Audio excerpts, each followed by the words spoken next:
Hi students, कैसे आप सब लोग। मुझे उम्मीद है कि आप सब लोग बहुत बढ़िया होंगे, स्वस्थ होंगे, मस्त होंगे और एंजॉय कर रहे होंगे।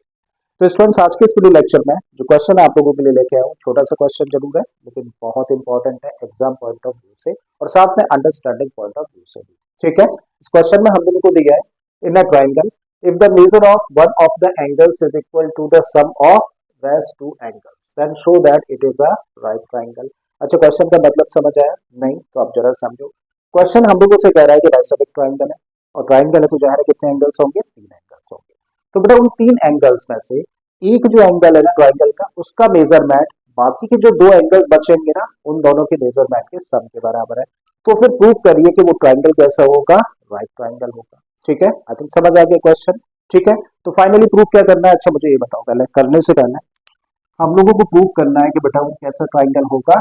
राइट ट्राइंगल होगा। ठीक है, अब बेटा जब भी कभी इस तरीके के क्वेश्चन आ जाए ना जहां पे कि हम लोगों को किसी ट्राइंगल को राइट प्रूव करना है, किसी को इक्विलेटरल, किसी को आइसोसेलेस, तो ऐसे केस में अगर हम लोगों को बेटा फिगर बनानी होती है तो हम लोग बोलते नहीं है लेकिन जो चीज प्रूव करनी है ना ऐसी ही सिमिलर फिगर बनाते हैं और ऐसा कर देने से क्वेश्चन को लेकर हम लोगों की अंडरस्टैंडिंग कहीं ज्यादा बेहतर हो जाती है।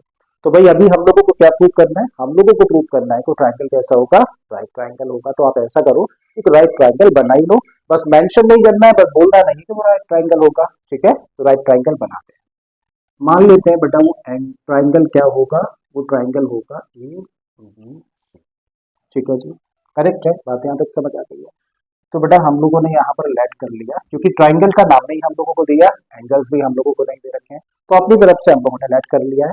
So let A B C be the triangle. ठीक है, इन विच, जिसके अंदर क्या है क्वेश्चन के अकॉर्डिंग, क्वेश्चन हम लोग से कह रहा है कि एक एंगल का मेजरमेंट बाकी के दो एंगल्स के सब के बराबर है।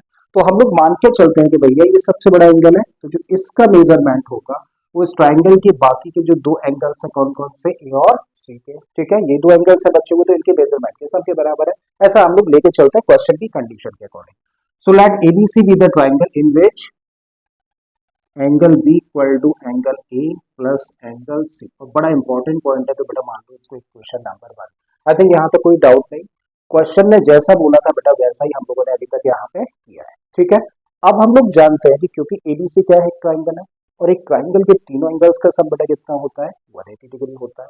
अब क्वेश्चन को बेटा इस कंडीशन से हम लोग आगे लेकर चल रहे हैं। ठीक है, सो अब लिखे हम लोग यहाँ पर now angle A plus angle B plus angle C कितना होना चाहिए? 180 डिग्री। क्यों? ऐसा कौन कहता है? Angle sum property of triangle कहती है कि भाई तीनों एंगल्स का सम 180 डिग्री होगा। ठीक है, अब आप ऐसा करिए बेटा, बी को तो एक जगह रखो और ए और सी को एक साथ लेकर आ जाओ। तो इसको लिख सकते हैं हम लोग angle A plus angle C plus angle B equal to what? 180 degree. फिर से हम लोग देखें तो यहाँ पे क्या लिखा है? एंगल ए प्लस सी लिखा है ना, और यहाँ भी हम लोग देखें तो एंगल ए प्लस सी है। मतलब एंगल ए प्लस सी किसके बराबर है? क्वेश्चन के अकॉर्डिंग एंगल बी के बराबर है। तो भाई इस एंगल ए प्लस सी की जगह पर हम लोग फ्रॉम इक्वेशन नंबर 1 क्या रख सकते हैं? इसकी जगह पर रखा जा सकता है बेटा एंगल बी। ठीक है, रख दीजिए। तो एंगल ए प्लस सी की जगह पर रखा एंगल बी, इस एंगल बी को ऐसे ही रखा and this equal to 180। Angle B और एंगल बी मिलकर क्या बन गया? Angle B equal to 180। तो इस तरीके से एंगल बी कितना हुआ? 180 अपॉन 2। तो एंगल बी कितना निकल आया बेटा? 90 डिग्री। ठीक है, तो हम लोग क्या कह सकते हैं? नाउ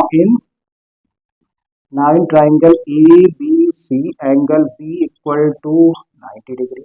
और किसी भी ट्राइंगल में अगर एक एंगल बेटा 90 डिग्री का हो तो उसको क्या बोल सकते हैं हम लोग? राइट ट्राइंगल बोला जा सकता है। ठीक है, तो क्योंकि हम लोगों ने शो कर दिया कि इस ट्राइंगल एबीसी में जो एक एंगल यानी कि बी है वो कितने डिग्री का है? 90 डिग्री का। तो इतना काफी होगा ना इस ट्राइंगल को राइट कहने के लिए। ठीक है, so therefore triangle ABC is a right triangle.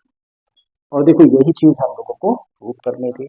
ठीक है, जो भी स्टूडेंट्स के आप लोगों को ये क्वेश्चन अच्छे से समझ आ गया होगा। अगर ऐसा है तो प्लीज वीडियो को लाइक कर दें, चैनल को सब्सक्राइब कर लें अगर आपने इसको अभी तक सब्सक्राइब नहीं किया है। मैं फिर से आता हूँ एक और नई इसी तरीके के क्वेश्चन के साथ में। Till then keep learning and thank you for watching this video.